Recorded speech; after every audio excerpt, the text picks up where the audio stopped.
Chamamos agora para ministrar a palestra sobre o mercado voluntário de carbono José Luiz Carraro. Possui graduação em agronomia pela Universidade do Estado de Santa Catarina em 93.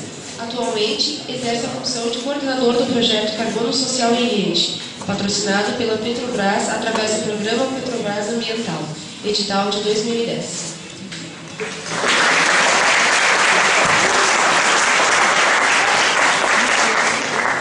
Bom dia. Bom, meu nome é José Luiz Carraro. Eu tenho o defeito de ser engenheiro agrônomo e fui formado aqui no CAP em 93. A gente estava comentando um pouco antes da palestra aí com o pessoal que não sei se vocês sabem por que o nome desse auditório é caverna. Além dessa característica aqui, no nosso tempo, quando eu estava aqui na faculdade, não tinha cadeira, não tinha janela, não tinha palco. Tinha chão, né? Mas era um chão assim, só um cimento, né? Quando tinha alguma coisa aqui, alguma apresentação, alguma palestra, a gente trazia as cadeiras na sala de aula. Então vocês imaginem a confusão que era, né? Uma palestra aqui, né? Aí de vez em quando passava um rato, né? Aparecia algumas coisas inteiras, tinha um cheiro de mofo assim, fantástico, né? Era muito legal, né? Bom, eu estou aqui para conversar com vocês sobre a questão do mercado voluntário de carbono e apresentar o nosso projeto, um projeto que a gente está executando aqui na nossa região, né? Que está na linha de mercado voluntário de carbono, que é o projeto Carbono Social em Rede. Troca para mim. Qual foi a inspiração, qual foi a questão que nos levou a esse projeto, né? Como que a gente vai trabalhar a questão do efeito estufa, né? Ou melhorar os problemas climáticos existentes na região, na localidade, na comunidade e quem sabe até no mundo, né? E ao mesmo tempo você trabalhar com inclusão social, trabalhar com educação ambiental, trabalhar com remuneração de serviços ambientais, auxiliando as famílias agricultoras que vão prestar esse serviço a poder ter uma fonte de renda em cima desse trabalho que eles estão fazendo em prol da comunidade. Então, essa foi a motivação do projeto. Vamos trabalhar, basicamente, nesses 40 minutos que a gente tem, uma breve explanação sobre o impacto ambiental, né? Ou seja, a existência humana na Terra e o impacto que isso causa no meio ambiente, né? Vamos conversar sobre o protocolo de Kyoto, né? Suas vantagens e desvantagens. Aí o mercado voluntário de carbono, que é uma consequência, de certa forma, do protocolo de Kyoto. Vamos trabalhar a questão da preservação e produção, ou seja, como que a gente pode ter uma agricultura que produza, né, alimentos para a população que só cresce aqui no Brasil e ao mesmo tempo faça a preservação, que tenha condição de ter uma sustentabilidade na produção. E vamos trabalhar então o carbono social, né, que é um conceito que saiu a partir dessa discussão toda, né?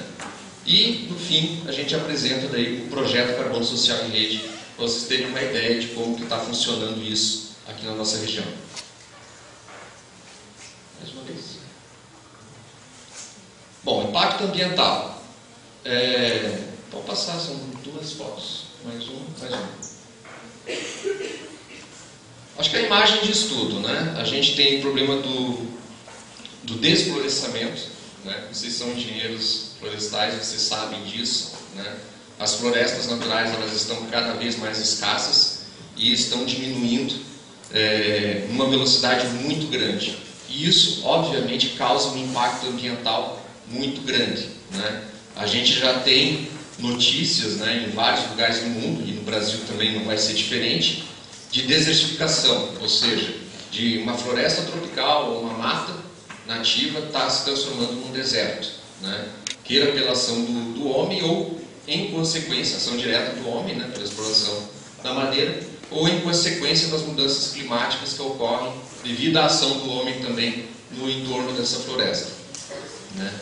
Aí nós temos, né, bem vivo na memória a questão das enchentes, né, que é uma decorrência também desse impacto ambiental que o ser humano causa.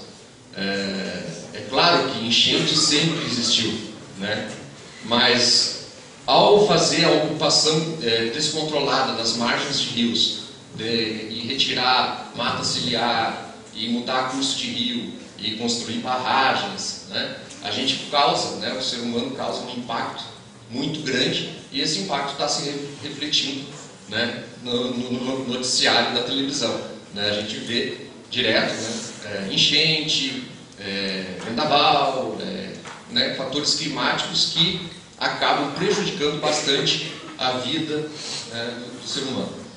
E a questão industrial? A questão industrial é um caso sério, porque o impacto que as emissões de gases causadores de efeito estufa estão causando, apesar de que existe toda uma discussão de que não é bem assim, de que algumas coisas não são reais, mas o que a gente tem visto, né, cada vez o inverno está menos rigoroso, cada vez o verão está um pouco mais quente, ao mesmo tempo as mudanças climáticas são muito grandes. Você pega um dia, está um frio terrível, no outro dia faz sol, no outro chove, aí chove, né, o mês inteiro, aí depois vem frio de novo. Quer dizer, as mudanças climáticas elas estão se agravando bastante, né? E o grande vilão desse processo aí foi eleito, né? O vilão da hora agora é o carbono, né? Então, através das emissões de gases, daí o carbono, nas suas diversas composições, né? A gente fala muito do CO2, que é o principal, né? Mas o CO2 é o menos problemático ainda. Se você pegar o gás metano, por exemplo, que tem uma quantidade grande de carbono, ele é 17 vezes mais problemático, atinge a atmosfera 17 vezes mais do que o próprio CO2, né? Pode mudar. Bom, em decorrência desse processo todo, né, em 92 teve a Eco 92 no Rio de Janeiro. Ano que vem nós vamos ter a Rio Mais 20, que vai ser no Rio de Janeiro de novo, né, onde foi uma das... A Eco 92 foi a grande... na verdade foi a segunda grande conferência sobre o clima, mas foi a que teve maior impacto. A primeira conferência sobre o clima não teve muita repercussão. Eu acho que o pessoal ainda não estava muito preocupado com as questões climáticas, mas em 92 a coisa, o bicho pegou, né, e foi o maior encontro já registrado até aquela época, né, de lideranças e governos, né, para a discussão das mudanças climáticas. A partir dessa iniciativa global, né, que foi a Eco 92, surgiu, né, numa das conferências, a tal da Agenda 21. A Agenda 21 ela é um plano, dá para se dizer assim, ou um planejamento a longo prazo. O 21 vem do século 21, então a expectativa deles é que esse plano pudesse ser executado durante todo o século 21.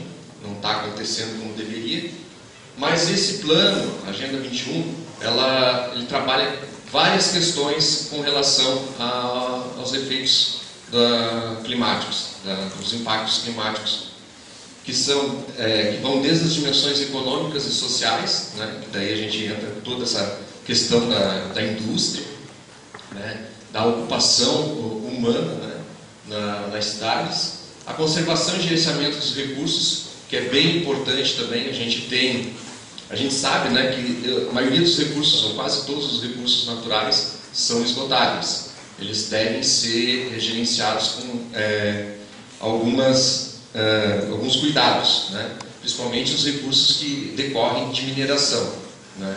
Aí a questão de você ter recursos que sejam mais sustentáveis, né.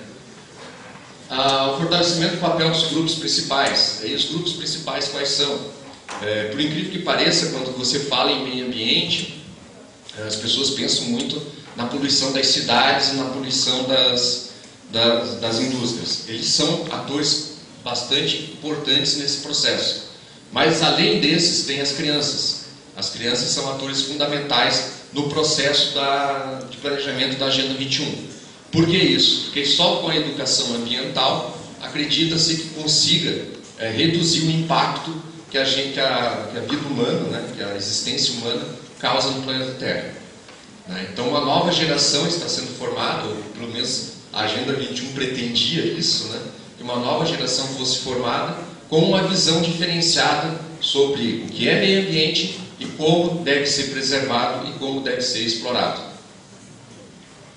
Aí os meios de implementação. Na Agenda 21 foi o primeiro ensaio de como que se poderia transformar a questão da preservação ambiental num recurso econômico e financeiro. Ou seja, como que se ganha dinheiro, ou como que se poderia ganhar dinheiro, ou gastar dinheiro sabiamente, né, fazendo preservação ambiental. Então ali começou a surgir os primeiros debates sobre o tema. Isso culminou, né, ajudou a culminar com o Protocolo de Kyoto. O Protocolo de Kyoto, na verdade, começou a discussão no Canadá em 1988, na primeira conferência sobre o clima. Ninguém deu bola. Em 1988 a discussão ainda não era madura o suficiente para que as nações desenvolvidas tomassem uma atitude com relação ao impacto ambiental que eles causam. Em 90, na Suécia, se tentou de novo, e se começou a rascunhar as primeiras intenções do protocolo, que até então não se sabia que se chamava Protocolo de Kyoto. Em 92, na ECO 92, então, que se tirou os encaminhamentos necessários para que, em 97, somente no Japão, o protocolo fosse elaborado. E em 99, ele foi ratificado por a maioria das nações desenvolvidas, menos os Estados Unidos. Os Estados Unidos, tem outros países que também não assinaram o protocolo, mas os Estados Unidos é o mais evidente deles, porque, queira ou não queira, é o maior poluidor. A nação mais poluidora que temos no globo hoje é os Estados Unidos, e ele não assinou o protocolo de Kyoto. Bom, o que o protocolo de Kyoto pensava? Basicamente em criar um mecanismo para reduzir a emissão dos gases do efeito estufa. Lembra que eu falei para vocês, o vilão da vez é o carbono. Então o protocolo de Kyoto, ele centrou todos os esforços na redução da emissão desses gases ditos causadores do efeito estufa. E dentre eles, o principal são os gases que têm como consequência o carbono. Então a queima de combustíveis fósseis, de modo geral, gera carbono. Gás metano, CO2, monóxido de carbono, vários gases, todos eles prejudiciais à saúde, mas também prejudiciais à atmosfera. A intenção do protocolo de Kyoto é diminuir em 5,2% as emissões de gases que estava sendo feito em 1990. Então a intenção do protocolo é que a gente retorne as emissões de 1990, mais 5,2% menos ainda do que estava sendo emitido em 90. Não deu. Nós estamos em 2012, o protocolo prevê que essa redução teria que acontecer entre 97 até 2012 e ela não está acontecendo. Muito pelo contrário, as emissões estão aumentando. Bom, com isso, em 2003, os americanos, como gostam de ser os heróis, eles começaram pegou muito mal para a comunidade internacional o fato dos Estados Unidos não assinar o protocolo. Em compensação, eles começaram a trabalhar a questão do mercado voluntário de carbono. Ou seja, nós não assinamos o protocolo, porque eles sabiam de antemão que eles não iam dar conta de fazer as reduções que o protocolo estava pregando, mas nós vamos fazer reduções voluntariamente. Então surgiu o mercado voluntário de carbono em 2003, E o principal mecanismo que os americanos pensaram na época era o sequestro de carbono. Ou seja, é difícil diminuir as emissões, é muito difícil diminuir as emissões. Uma fábrica, para diminuir as emissões de carbono dela, tem que fazer todo um melhoramento em infraestrutura e equipamentos que sai muito caro. Na mentalidade americana, é mais fácil compensar. Então, já que a gente não pode evitar o carbono que a gente coloca no ar, vamos tirar uma parte desse carbono. Então, daí que veio o termo sequestro de carbono. Que, como todo sequestro, né, se presume que um dia vai ser libertado. Né? Então, o carbono ele é sequestrado por algum tempo, né, até que seja libertado novamente. Né? A intenção, e na época, os Estados Unidos eles tinham fórmulas fantásticas, né? Eles iam encaixotar o carbono e mandar para o espaço no começo. Aí depois eles viram que não dava para fazer isso, daí eles pensaram, vamos encaixotá-lo e mandá-lo de volta nos poços de petróleo, onde ele estava. Também não deu muito certo. Vamos purificar, vamos inventar um filtro, né? A atmosfera entra por um lado, né? E sai para o outro lado limpinha, e o carbono fica ali. Né? Também não funcionou. Aí alguém teve a ideia fantástica, né? Tem que ser gênio. Vamos plantar árvore. A árvore sequestra carbono. Né? Eles se deram conta, né? Eu acho que vocês também se dariam conta disso, né? Que a árvore é o mecanismo biológico mais eficiente para capturar carbono que a gente tem hoje. Né? Ela compete basicamente com o fitoplâncton, que está no oceano, tá? Que também é muito eficiente no combate, na fixação de carbono.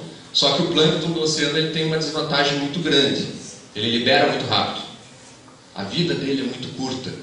Então ele sequestra muito rapidamente o carbono, mas ele tem uma vida curta, ele acaba morrendo. E na forma de matéria orgânica ele acaba liberando de novo, né, esse carbono nos oceanos. A árvore não. A árvore ela tem uma vantagem. Ela, além de ter uma vida relativamente longa, né, ela, durante a vida dela, faz fotossíntese também. Então, além dela sequestrar o carbono no tronco, nas folhas, nas raízes, etc., né, ela libera oxigênio. Né? Então, ela contribui de duas formas nesse processo. Só que nos Estados Unidos eles tiveram essa ideia brilhante, né? E para eles bastava fazer imensas áreas de reflorestamento, né? E vocês, como são engenheiros florestais, sabem que áreas de reflorestamento normalmente são feitas para serem cortadas, né? E o destino da madeira, dependendo do caso, libera o carbono muito rapidamente, né? Por exemplo, vamos falar dos pinos. Aqui na nossa região a gente tem imensas áreas de floresta, de reflorestamento de pinos, que a maioria dele é destinado para a confecção de papel. Então sequestra muito carbono. Esse pino sequestra muito carbono mesmo, durante a vida dele. Só que quando ele é cortado e vai virar celulose, vai virar papel, ele acaba liberando muito rapidamente também, porque o papel, tirando aquele que a gente, fotografia de casamento que a gente guarda durante anos e anos e anos, o papel acaba indo para o lixo. E indo para o lixo ele acaba sendo deteriorado e liberando de novo o carbono. São 35 bilhões de toneladas de CO2 equivalente emitidos por ano na atmosfera. A gente às vezes não se dá conta desse número. Não é 35 bilhões de quilos, é toneladas. É um número muito grande. Se a gente fosse sequestrar 1 tonelada por segundo, dessas toneladas que estão sendo emitidas aí, nós levaríamos uns 2.000 anos para retirar todo o carbono que está na atmosfera. Isso se parasse de emitir novos carbonos, novos CO2. Então, o mercado voluntário. Primeiro, é que ele tem menos regras do que o protocolo de Kyoto. Isso facilita muito. O protocolo de Kyoto, gente, para você registrar um evento teu, uma MDL ou algum tipo de sequestro de carbono, emissões evitadas, etc., você tem que recorrer a empresas certificadoras que são credenciadas pela ONU. No mundo hoje, a ONU credenciou no máximo umas 25 a 30 empresas dessas.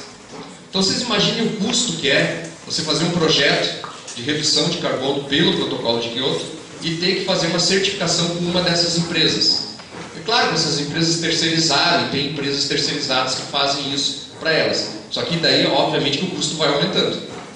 À medida que você vai terceirizando, o lucro de um vai passando para o outro, vai passando para o outro. São intermediários no processo.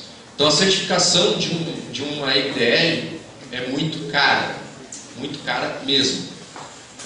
E esse foi um dos motivos, né, que os Estados Unidos alegam não terem assinado o protocolo de Kyoto. Como ele tem menos regra, ele pode trabalhar em menor escala. Ou seja, projetos pequenos podem ser trabalhados no mercado voluntário de carbono.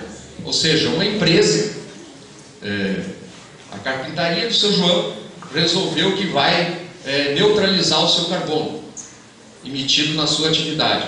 O seu João vai fazer uma solicitação para uma empresa de mercado voluntário de carbono, que vai fazer uma avaliação e vai dizer quantas árvores ele tem que plantar, ou enfim, quais os mecanismos que ele tem que fazer, para aí dar um selo para ele dizendo, o seu carbono, ou o carbono é neutro, carbono livre, carbono...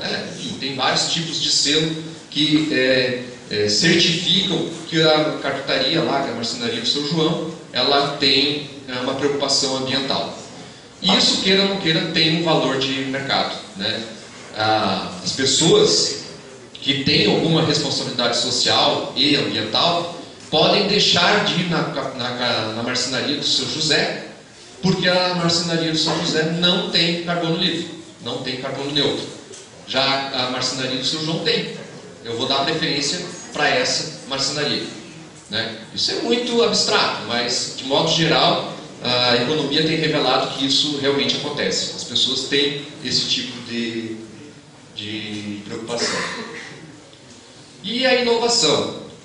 O fato do mercado ser voluntário, as pessoas fazerem isso de forma voluntária, possibilita que seja feito de forma bastante inovadora.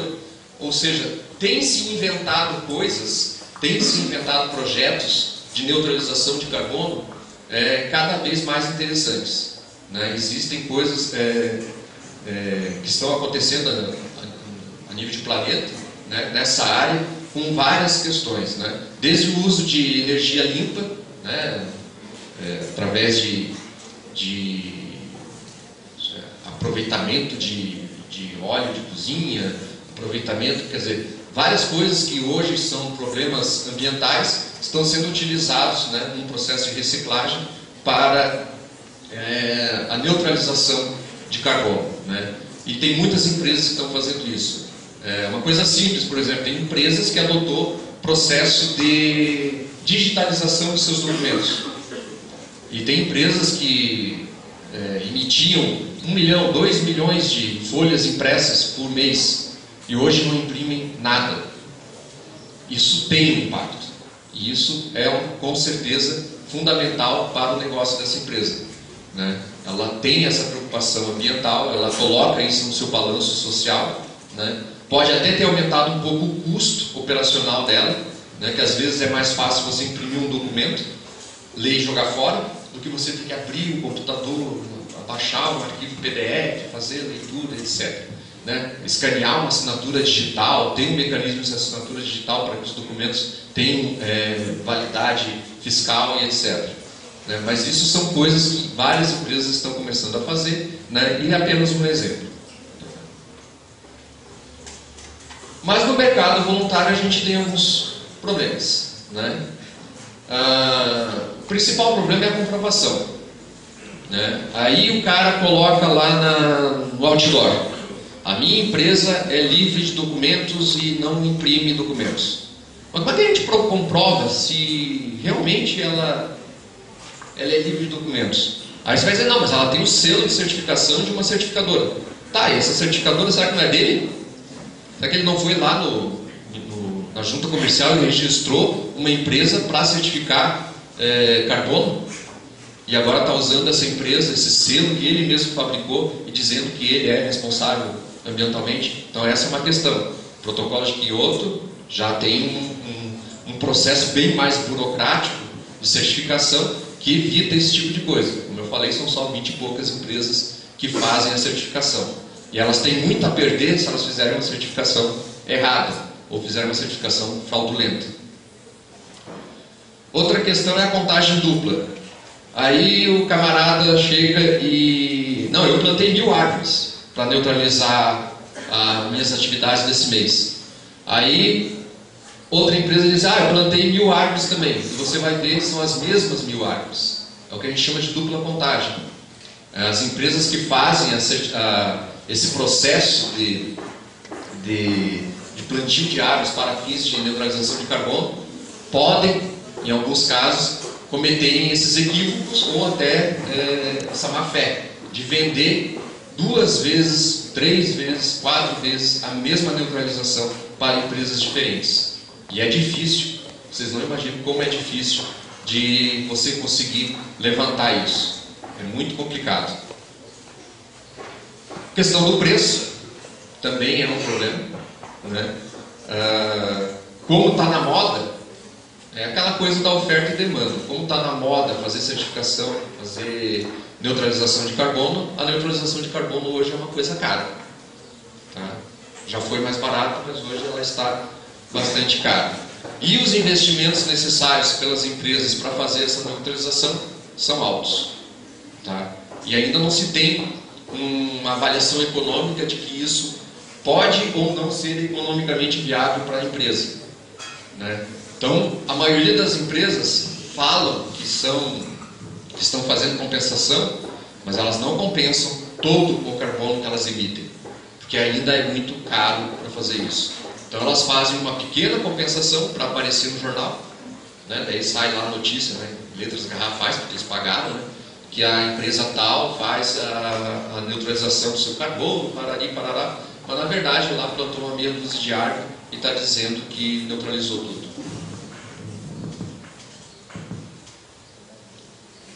Então, como é que a gente pode trabalhar com esses números? É um verdadeiro dinheiro verde, uma moeda verde. Está na moda, né? Tem valor de mercado.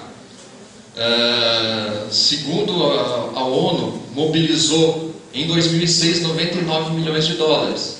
Já em 2008 foram 705 milhões de dólares. Foi um grande boom da área ambiental. Em 2009 o pessoal baixou um pouco a bola e voltou a valores menores.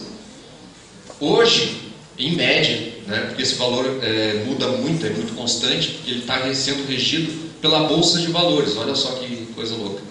Então, preservação ambiental virou commodity. Virou a mesma coisa que petróleo, que soja, que cana-de-açúcar, né? Ela está sendo regido, o preço da tonelada de carbono é regido pela Bolsa de Valores.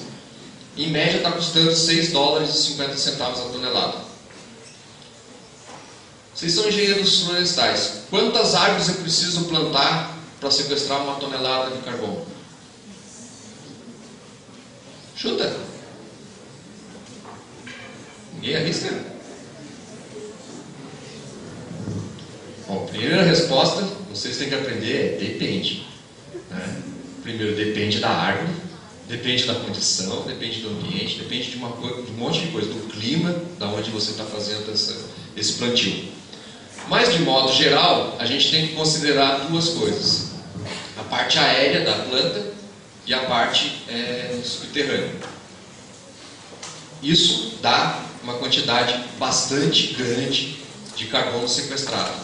Em média, acredita-se que com alguma coisa em torno de 6 a 7 árvores. Essas 6 a 7 árvores variam muito a espécie, tá? Uma coisa é você plantar um eucalipto, outra coisa é você plantar uma araucária. As diferenças são muito grandes. Mas acredita-se que com 6 a 7 árvores nativas, né, em média, você sequestra 1 tonelada de carbono em 10 anos. preciso 10 anos para fazer isso. De modo geral, quando se planta e se garante que essa árvore vai sobreviver, já se faz a computação dessa tonelada. Você não precisa esperar os 10 anos. Estou falando do mercado de carbono voluntário. Eu plantei as árvores, eu estou garantindo que elas vão sobreviver, eu já faço a computação das toneladas que elas irão sequestrar depois de 10 anos. Só que, teoricamente, elas duram mais do que isso, né? E tem um tempo de sequestro posterior também.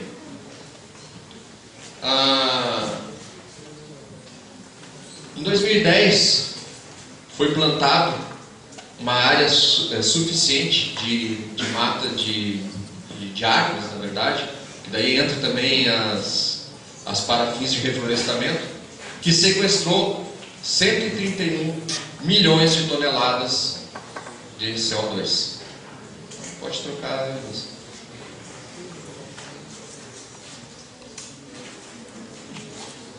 Tá. 131 milhões de toneladas de CO2. Lembra que eu falei que tinha sido emitido 31 bilhões por ano? Está longe, né? Está muito difícil de fazer essa compensação, né? E essa tendência dos 31 bilhões só está aumentando. Está aumentando bastante, né? Então, esse saldo, né? Essa amizade entre a natureza e o homem está longe ainda de ser alcançada.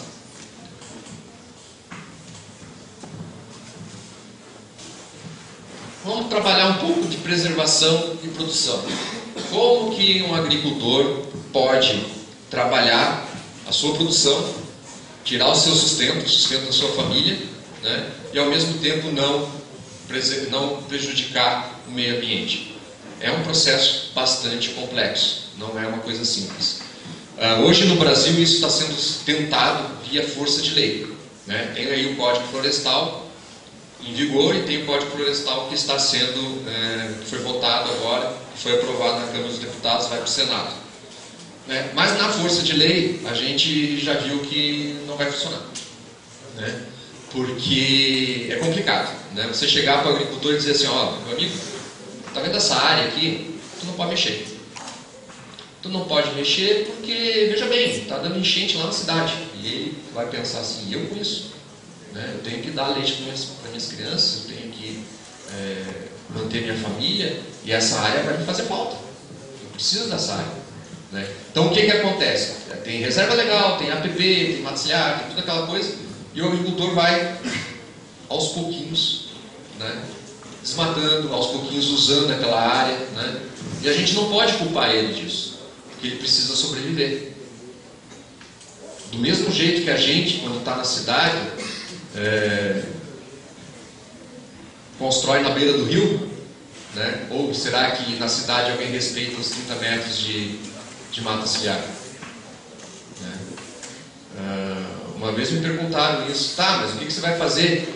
Vai arrancar o asfalto do lado do rio e destruir as casas e plantar árvores na cidade? Aí a gente fica pensando, a gente pensa um pouco, parece um absurdo, né? Meu Deus, não dá para fazer isso. Mas depois de um tempo você começa a analisar, tem cidades que estão fazendo isso sim.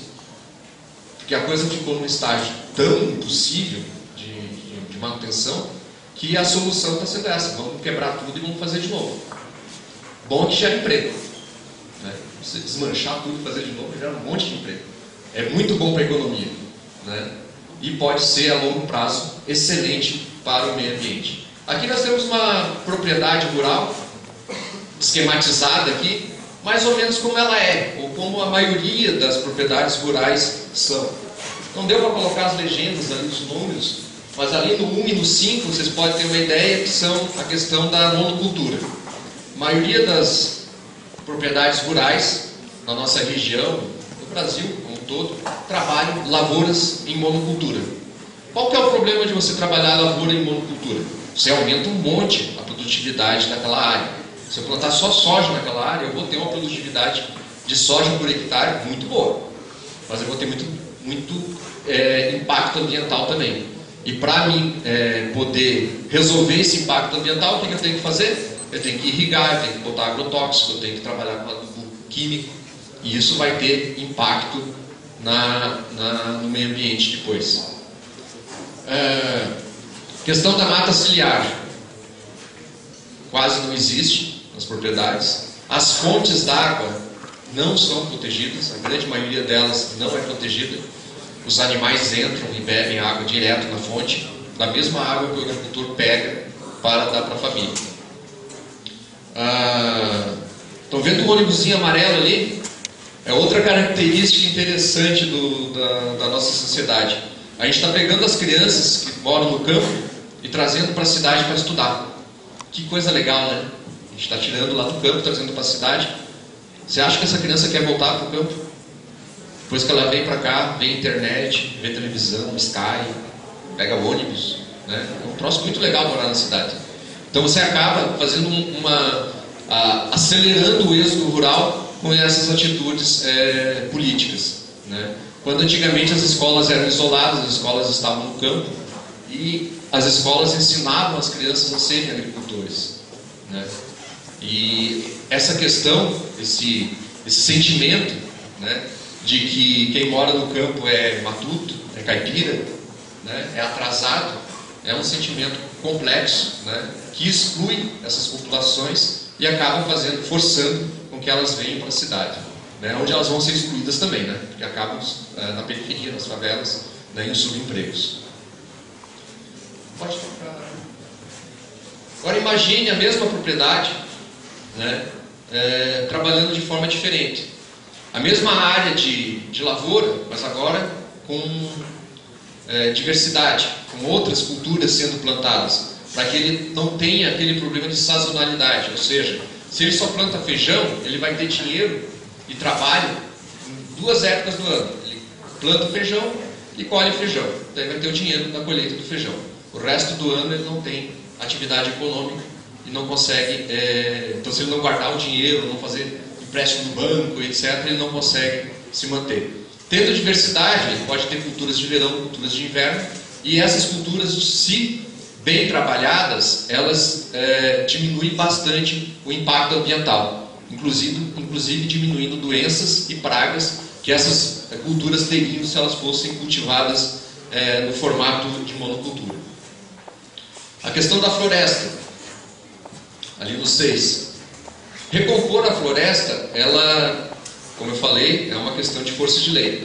Tem que recompor a reserva legal e as áreas de preservação permanente. Mas imaginamos que isso possa ser feito com algum ganho econômico para o agricultor. Que ele tenha uma atividade econômica nessas áreas. Ou seja, que preservar seja lucrativo. Ou pelo menos seja sustentável economicamente para ele, né? Então é uma das questões que tem que ser trabalhada, né? Hoje, do jeito que está o Código Florestal, a reserva legal e as áreas de APP são imexíveis, não pode fazer nada. E poderia, de alguma forma, num formato sustentável, ter uma exploração nessas áreas também. Pode trocar. Agora vamos pegar o outro lado da moeda, a cidade. Trânsito, né? Todo mundo quer ter carro, né?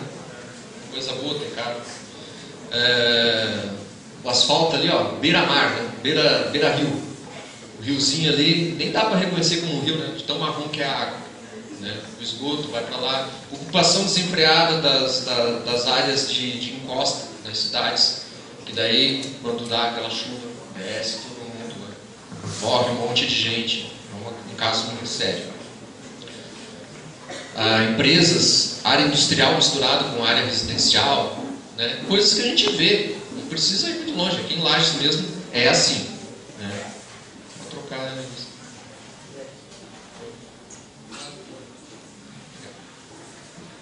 Agora imagine essa cidade ali.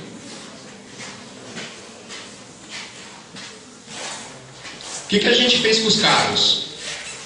A gente não jogou fora os carros, a gente colocou transporte coletivo. Quando você coloca transporte coletivo numa cidade, e esse transporte é de qualidade e barato, as pessoas deixam o carro na garagem. O carro vira uma coisa de final de semana. Aí você não vai ter trânsito nos dias de semana e trânsito no final de semana. Mas é melhor ter trânsito no final de semana do que nos dias de semana. Porque é onde você tem os horários apertados e aquela coisa toda. Encosta ali no número 1. Tem que tirar essa população das áreas de risco e colocar elas em outros lugares. E recompor a floresta dessas áreas.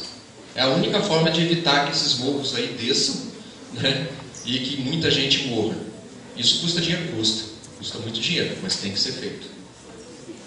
As empresas, as indústrias, elas têm que começar a pensar na forma de produção mais limpa, né? O consumo tem que diminuir. A gente é muito consumista, a gente quer consumir muito. O fato da gente querer consumir muito faz com que as empresas tenham que produzir muito. E existe uma coisa na economia, no capitalismo, que é muito sacana que se faz. Os produtos, hoje em dia, não são feitos para durar. Eles são feitos para serem substituídos rapidamente. Quando Thomas Edison inventou a lâmpada, ele inventou uma lâmpada que tinha a capacidade de durar 15 mil horas acesa. A primeira lâmpada inventada tinha a capacidade de durar 15 mil horas. Hoje as lâmpadas que a gente compra, aquelas de alta duração, né, que eles falam, que ficam se dizendo, essa lâmpada é econômica, ela dura bastante, não sei o quê, dura 2 mil horas. Por que isso? Porque as empresas, num determinado momento, perceberam que se eles fizessem lâmpadas que durassem 15 mil horas, elas iam vender muita lâmpada no começo, mas depois não iam mais vender lâmpada, porque as lâmpadas iam durar muito tempo. Mesmo que elas fossem mais caras, elas iam durar muito tempo. E esse tempo que ela vai durar é ruim para a empresa, porque daí você não compra outra lâmpada, né? Naquela época você comprava uma lâmpada e... eu me lembro disso. Quando eu era criança, assim, comprar lâmpada era uma coisa assim, meu Deus, queimou a lâmpada. Era um acontecimento na casa, né? Queimou a lâmpada lá, tem que comprar outra lâmpada, né?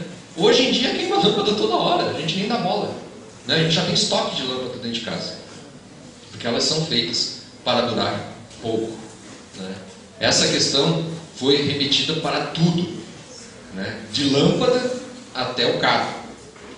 É muito comum você encontrar aí carros de 20, 30 anos atrás que parecem que estão velhos, estão estragados, estão acabados, mas parece que são muito melhor feitos do que os carros que você tira da agência hoje. Então, que é aquele material assim que se você encosta meio com força já afunda, né? Com a mão mesmo, né? Vamos comparar um Opala 400 de 1979 com um Vectra, para falar da mesma empresa, né? É diferente, é muito diferente. Agora, se a gente for falar um carro 1000 popular, daí dá vontade de chorar, né?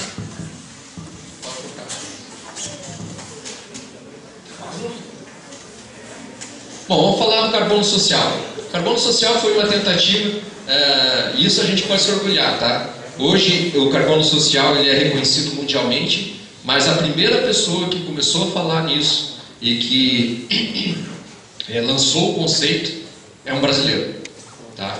Ele fez um projeto na ilha de Bananal, lá no Amapá, eu acho que ilha de Bananal é no Amapá, acho que é isso. E era um projeto de sequestro de carbono, de neutralização de carbono, feito diretamente com as populações moradoras da ilha, né, que produziam banana, né?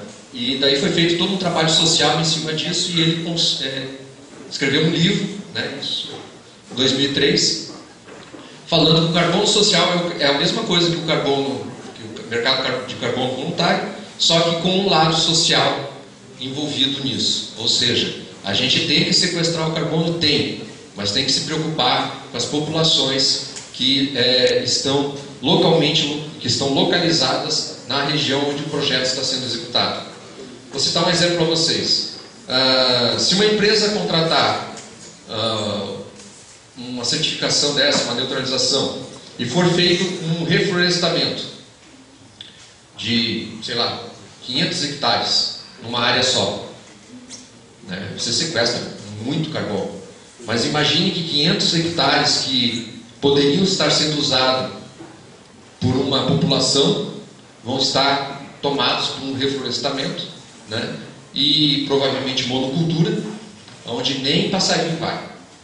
Então você tem esse problema da questão social. Você gera emprego no momento do plantio, gera até bastante emprego no momento do plantio e no momento e alguns traços culturais no início do projeto, e depois aquilo fica 20, 30, 40 anos lá, sem uma alma trabalhando naquela região, né? Isso tem um impacto social, né? Então o carbono social, ele tenta aliar essas duas coisas. Como que você vai trabalhar a questão do sequestro de carbono, a neutralização do carbono, e ao mesmo tempo manter as pessoas. A metodologia do carbono social está baseada... está difícil de ler ali.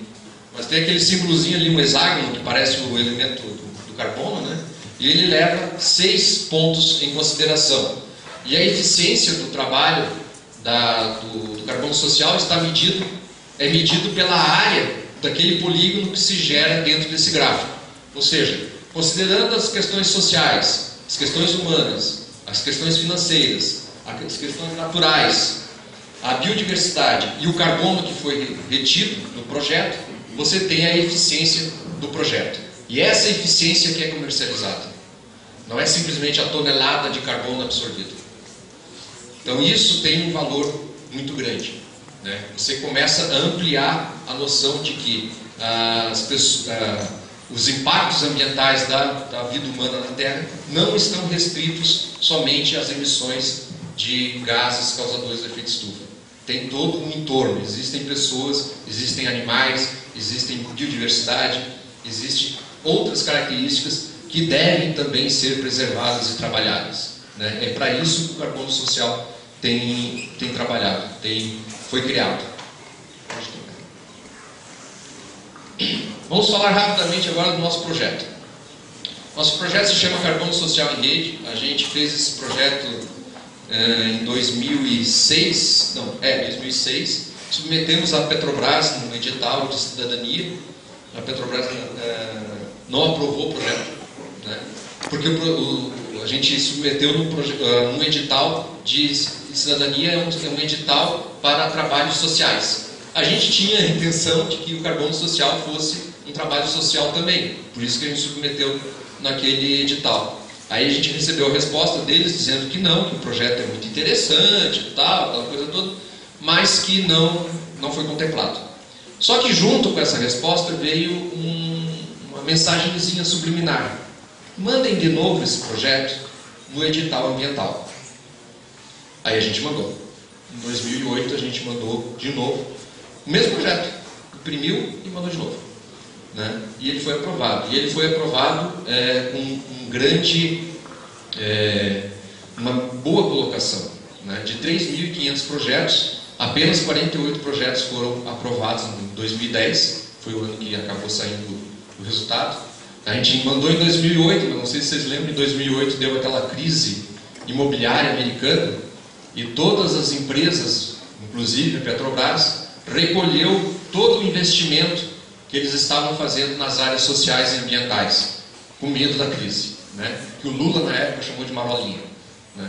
Só que isso atrasou todo o processo, né? E o projeto só foi aprovado, só foi contratado no final de 2010, né? E a gente está executando ele agora 2011, 2012. O projeto visa contribuir para a redução do aquecimento global, não vai resolver, né? Vai contribuir. Garantir a sustentabilidade de grupos de agricultores familiares e conscientizar a sociedade da questão ambiental. São 3 vertentes, então. Então a gente vai sequestrar carbono? Vai.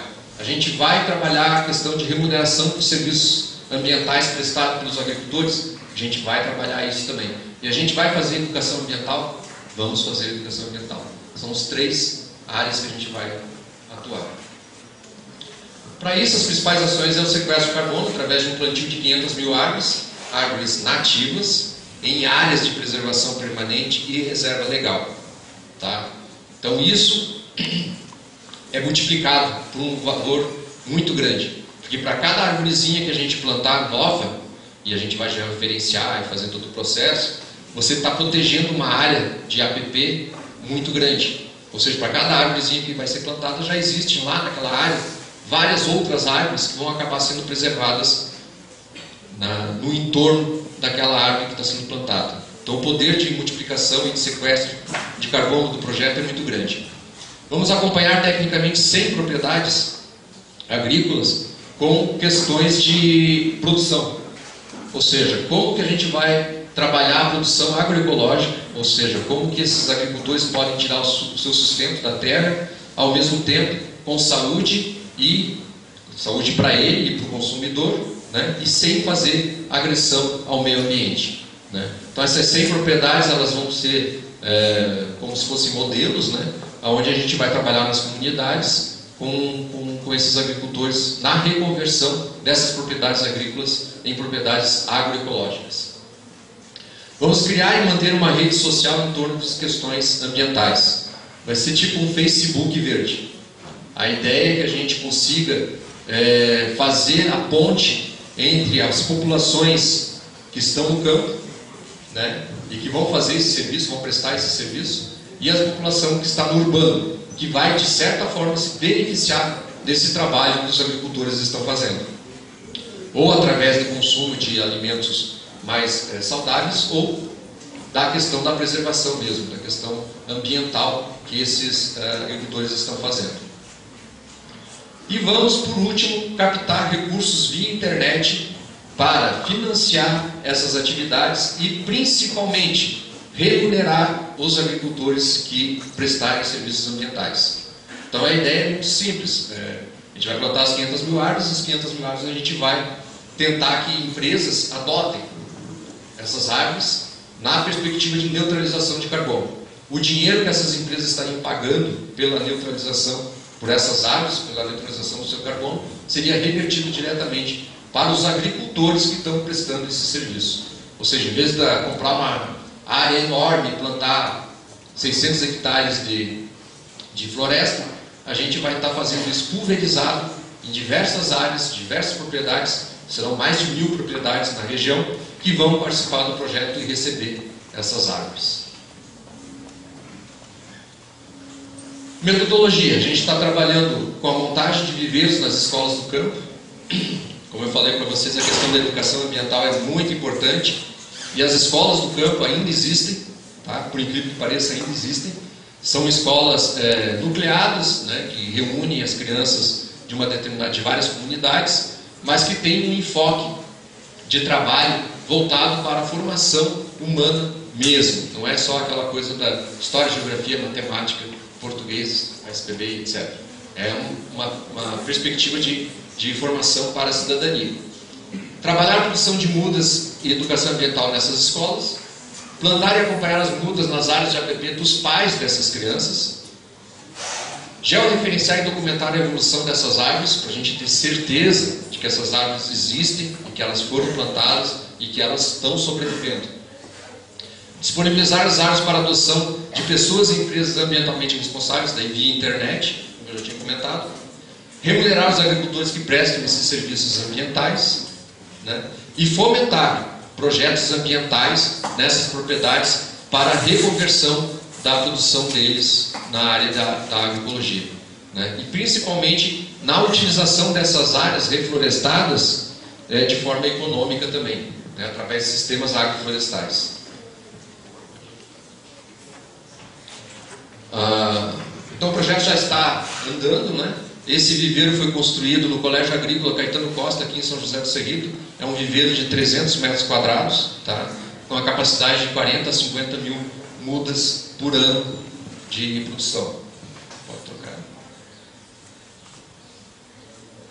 Esse viveiro fica em Curitibanos, no núcleo municipal Leonisa Agostinho, Camargo Agostinho.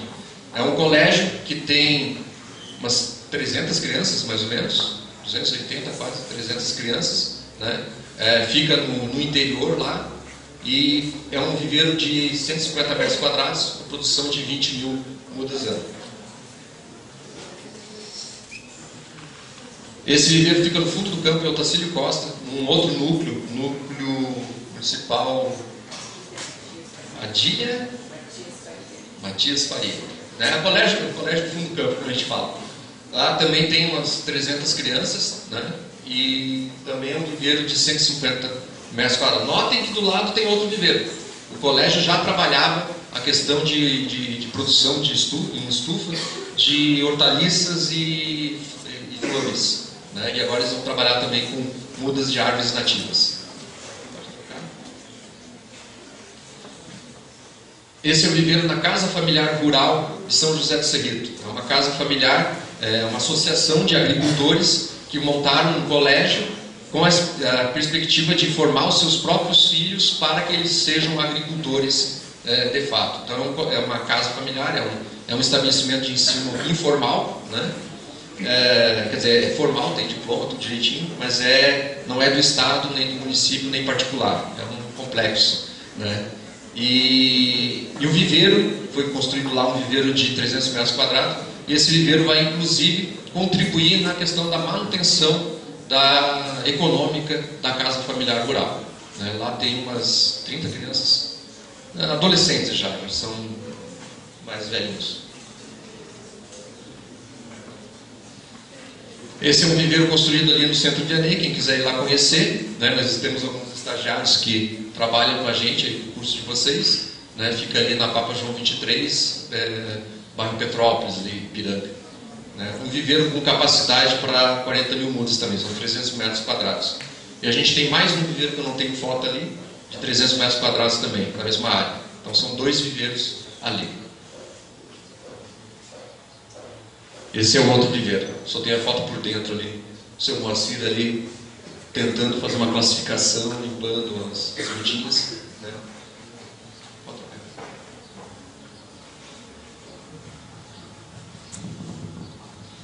Aqui um pouco da metodologia de como funciona o projeto. Né? Então a gente vai produzir 500 mil mudas e a gente tem que distribuir essas mudas. Né? Então existe um processo de registro dessas árvores. Não sei se vocês estão percebendo aqui, a menininha lá em São José do Cerrito recebeu a muda, ela está etiquetada, ela tem um número de série nessa muda, tem um cadastro, um sistema de informática, onde diz a espécie, diz a data, diz o nome da pessoa para quem foi doada e inclusive tem o georreferenciamento dessa árvore. Então a gente tem certeza absoluta de onde ela está, com quem que ela está e que idade que ela tem. Aqui o outro processo de educação ambiental. A gente realiza palestras de educação ambiental nas escolas do interior e da cidade também, né, falando da importância da preservação e do projeto. Aqui foi um evento muito sugênese, né? A gente fez a neutralização, acho que foi o primeiro evento do gênero neutralizado aqui na nossa região. Fez a neutralização do carbono emitido pela escolha da rainha da festa da Expocentro de Curitibanos 2011. Né? Então ali tem as meninas ali, as rainhas, né? As candidatas a rainhas, cada uma delas plantou uma árvore. Né? Foram 35 árvores, se não me engano, né? Que agora não me lembro de quantas toneladas estavam sendo. É um evento pequeno, né? Não é um evento assim, um Rock in Rio da vida, né? Rock in Rio eles vão plantar 2.800 árvores, né, para fazer a naturalização. Mas é o começo, né? Então o evento de escolha da rainha da Expocentro foi neutralizado. Aqui é o formato que vai aparecer na internet a evidência, né, do plantio da árvore. Então essa aí, não dá para ver ali a etiqueta, mas é a nossa árvore 00001. É a primeira árvore que foi plantada, é uma cerejeira nativa. Né? Ali aparece as colegas dela, vocês estão vendo as gotinhas verdes ali, do lado dela, e clicando numa, você tem o destaque da foto da árvore com o seu número, a latitude, longitude, de onde ela está, a data que ela foi plantada e aonde que ela foi plantada, e quem é a pessoa responsável pela sobrevivência dessa árvore. Né? E isso a gente vai ter depois sistemas de controle, onde você vai fazer visitas por amostragem, óbvio, você não vai visitar todas elas de novo, né? Mas por amostragem para ver como é que está o desempenho e o acompanhamento dessa árvore. Então imagine que você é uma pessoa socialmente preocupada e ambientalmente preocupada, e você vai na internet e adota essa árvore aí. Ao adotar essa árvore, você não está adotando só essa árvore, né? Tem uma criança que está cuidando dela na escola, né? Tem uma família que vai receber o dinheiro que você pagou pela adoção dessa árvore, e você vai fazer o acompanhamento dessa história pela internet durante muito tempo. Ou seja, não vai ser uma coisa que você vai receber um papelzinho pelo correio, que nem uma vez eu fiz essa experiência, né? Comprei uma árvore eu não vou falar da onde foi, mas eu comprei a árvore, né? Feliz da vida, e daí daqui a pouco chegou pelo correio um certificado dizendo que eu era um feliz proprietário de uma árvore. Daí tá.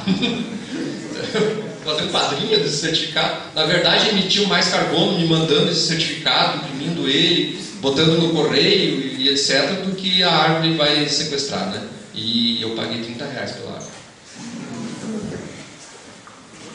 Aqui o outro trabalho que a gente executa bastante, então no viveiro vem as escolas, né, da área urbana e da área rural, visitar o viveiro. Vocês não sabem o quanto que uma criança acha legal plantar uma árvore, um saquinho. O quanto que eles acham legal encher um saquinho de terra. O quanto que é legal eles pegarem o regadorzinho e molhar a plantinha. É claro que se a gente fizer isso todo dia a gente vai enjoar, mas para eles é uma coisa muito, muito, muito legal. E quando eles veem que aquela árvore, ela tem uma identidade, e essa identidade está vinculada com essa criança, é que nem um bichinho de estimação. Eles cuidam daquilo como se fosse um gatinho, como se fosse um cachorrinho. Então é um processo de educação ambiental bastante eficiente. Pessoal, muito obrigado pela atenção de vocês, né? Eu deixo aqui no comentário.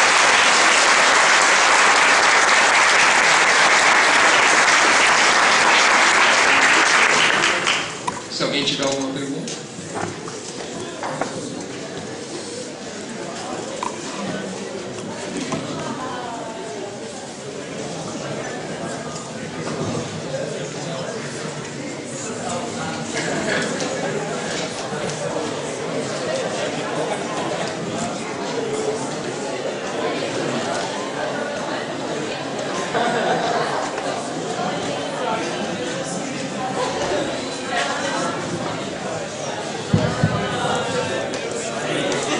Dos teóricos 10 anos, é possível vender antes dos 10 anos? Sim, no mercado voluntário de carbono, o estoque é considerado no momento do plantio já. Então, se você faz o plantio, né, e tem uma garantia, uma certificação de que esse plantio vai sobreviver durante 10 anos, você já é possível você comercializar esse carbono. Só que depois de 10 anos, você pode comercializar o excedente também. Então, se daqui a 10 anos não for 10 ou 20 anos, depende também de algumas certificadoras. Tem algumas empresas que trabalham com 20 anos. Depois desse prazo, se não for cortado, né, aquela coisa não vai ser dado destino para a árvore. Então, o carbono excedente, que daí é bem menos, tá, pessoal? Porque a árvore adulta ela sequestra muito menos carbono do que a árvore pequena, né? Mas também pode ser revendido, pode ser recomercializado o excedente de carbono dessa área. Um produtor que tem uma floresta comercial ou área de preservação pode estar fazendo o arrendamento dessas áreas citadas para empresas como forma de comércio de carbono? Sim, isso está acontecendo muito. Devido ao Código Florestal Brasileiro, que dizia que 20% da área do agricultor tinha que ser para reserva legal, muitos fazendeiros, principalmente no Mato Grosso e Goiás, não tinham essas áreas e antes da mudança da lei, né, estavam arrendando propriedades em outros lugares, né, e computando e averbando essas propriedades, essas áreas, como sendo a sua reserva legal. Isso é perfeitamente possível e a legislação permite. Agora, com a mudança do Código Florestal, isso vai perder sentido. Alguém mais?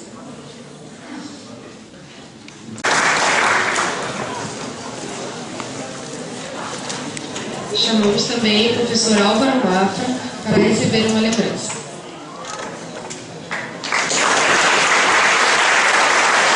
Por favor, venha para a chave.